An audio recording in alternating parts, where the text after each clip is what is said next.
پہلی بات، قبرستان جانا کسی صحیح حدیث سے ثابت نہیں ہے.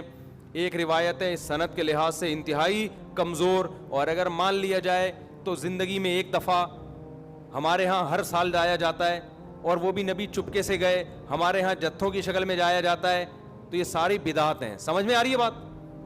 ایک تو وہ حدیث انتہائی کمزور ہے صنعت کے لحاظ سے, اس سے شرعی مسئلہ ثابت نہیں ہوتا. لہذا ہماری رائے یہی ہے کہ 15 شعبان کو قبرستان ثواب سمجھ کے جانا بدعت عمل ہے, اور ثواب سمجھے بغیر جانا بدعت کی تائید ہے. تو دوسرا کام, اس رات کو لوگ کہتے ہیں نہاؤ دھو اور تہوار ہے. تو تہوار اسلام میں دن میں ہوتے ہیں, راتوں میں. عیسائیوں کے, ہندوؤں کے تہوار ہو سکتے ہیں, مسلمانوں کے تہوار دن کی روشنی میں ہوتے ہیں. رات کے اندھیروں میں بولو نا نہیں ہوتے. راتیں عبادت کی ہوتی ہیں. تہوار نہانا دھونا اچھے کپڑے یہ دن کے کام ہیں. تو لہٰذا یہ کوئی بھی نہیں ہے کہ رات نہا دھو کے اور اچھے اچھے کپڑے پہنو. کوئی مستند روایت نہیں ہے اس بارے میں. تمیز سے سو جاؤ گھر میں جا کے. اور تیسرا کام کیا ہے؟ حلوہ مانڈا. حلوے مانڈے پکاتے ہیں. تو جب تہوار ہی نہیں ہے تو حلوے کس بات کا بھائی؟ حلوے تو عیدوں میں خوشیوں میں ہوتے ہیں نا. تو جب تہوار ہی نہیں ہے, ہمارے تہوار دن میں ہوتے ہیں بھائی. عید الفطر, عید الاضحیٰ, اور جمعے کا بھی دن میں ایک قسم کا تہوار ہے, یہ بھی دن کی روشنی میں. تو آپ نے حلوے مانڈے بھی بولو نا نہیں. پھر اس رات کو تقدیر کے فیصلے ہوتے ہیں. قرآن میں صاف طور پر ہے کہ وہ لیلۃ القدر میں ہوتے ہیں, اور ہم نے قرآن بھی کب نازل کیا؟ رمضان میں اور لیلۃ القدر میں. بالکل واضح قرآن کی آیتیں ہیں.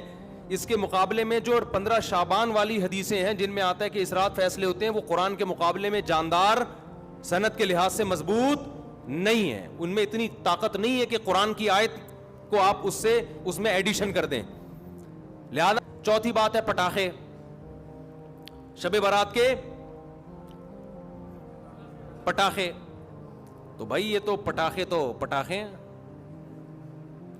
یہ بھی جائز نہیں ہے. آپ کیوں ایک رات کو ایک عبادت کا عنصر دے کے اس میں پٹاخے پھوڑ رہے ہیں؟ لوگوں کی نیندیں خراب ہوتی ہیں, ہارٹ پیشنٹ پریشان ہو جاتے ہیں, بہت بڑے آگ لگ جاتی ہے بعض دفعہ. یہ عمل بھی حرام ہے, ناجائز ہے. 15 شعبان کا جو روزہ ہے وہ بھی کسی صحیح حدیث سے ثابت بولو نہیں ہے. اور اب یہ عبادت ہے یا نہیں ہے, تو جمہور کے نزدیک اس میں عبادت کی فضیلت ہے, لیکن بعض محققین اس فضیلت کے بھی قائل نہیں ہے. تو اختلافی مسئلہ ہے, اجماعی مسئلہ نہیں ہے اس رات کی عبادت کی فضیلت. لیکن بہرحال جمہور چونکہ قائل ہیں. اس کے دلائل کیا میں پہلے بتا چکا ہوں کہ میں پورا آڈیو کلپ ایک ریکارڈ کروا چکا ہوں حدیثوں کے ریفرنسز کے ساتھ, راویوں کی سندوں اور بحثوں کے ساتھ. تو بہت ساری حدیثیں, اگرچہ کوئی بھی حدیث صحیح نہیں ہے اس کے فضیلت کے بارے میں, لیکن تعدد طرق کی وجہ سے بہت سے علماء کے نزدیک درجہ حسن کو پہنچی ہوئی ہے.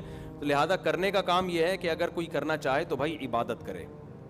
تو اللہ سے امید ہے کہ اس کو اس رات میں عبادت کا ثواب دوسری راتوں کی نسبت زیادہ ملے گا. بعض حضرات اس کے قائل نہیں ہیں. ہاں, اب عبادت کا کوئی خاص طریقہ منقول نہیں ہے کہ یہ پہلی رکعت میں یہ اتنی دفعہ پڑھو, دوسری رکعت میں اتنی دفعہ پڑھو. اور نفلی عبادت شریعت ترغیب دیتی ہے گھر میں کرنے کی.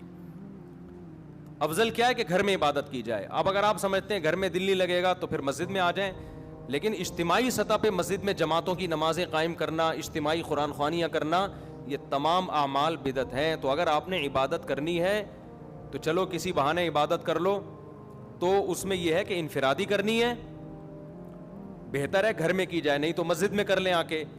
اور کوئی خاص طریقے کی عبادت نہیں کرنی. تلاوت ہے, دعائیں ہیں, ذکر ہے, نماز ہے, بس جیسے عام طریقے سے پڑھتے ہیں اسی طریقے سے کریں.